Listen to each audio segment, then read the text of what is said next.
Welcome to Crossing Party Lines, uniting America one conversation at a time by opening minds, not changing them. We're often asked about our secret sauce. So, let's start with some key ingredients. Common humanity versus common ground. Say what? Common humanity refers to recognizing that we all share the same basic needs. Common ground refers to agreeing about how to meet those needs. At CPL, a key ingredient is to center our attention on discovering our common humanity, because doing that first makes it possible to develop strategies which can become a new common ground. Safe space versus brave space. The difference, you ask? A safe space is where the speaker does all the work. We censor ourselves to avoid triggering others, making the space safe for the listener. A brave space is where speakers and listeners work together. We learn to listen past our triggers to understand the human concerns beneath the words, because we recognize that we're all learning.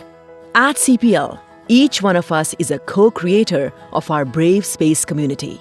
Our community empowers speakers with the trust that sharing their views won't lead to them getting cancelled, and listeners build the resilience to truly hear the humanity behind beliefs that are different from their own. Next, the art of active listening. Creating a brave space requires that we change the way we listen, from me to we. So instead of listening to judge, argue, or debate, we listen to understand and connect. We develop the art of active listening. This means we make a conscious effort to absorb what the person is saying, focus on getting to the why beneath the speaker's arguments to understand their fears and concerns, request clarification if needed, reflect back what we heard to confirm we heard it correctly. At CPL, we listen to connect, learn, and understand.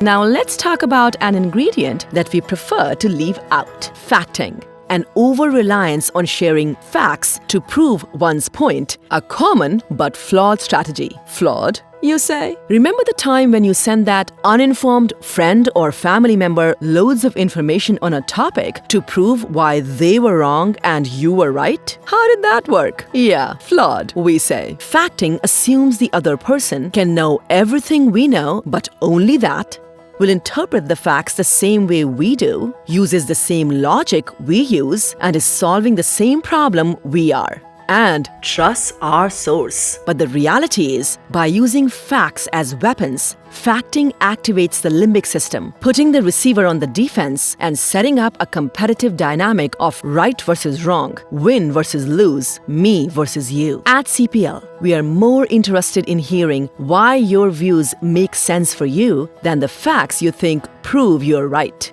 We speak from the heart and trust we will be heard. So, here's the recipe in a nutshell. When speaking, do keep it personal. Use I statements. Avoid labels and generalizations about others. To keep listeners engaged, limit yourself to a single point each time, and keep your comments under 2 minutes. When listening, stay open and curious. Listen to understand and connect, not to judge or argue. Listen for the story beneath the argument.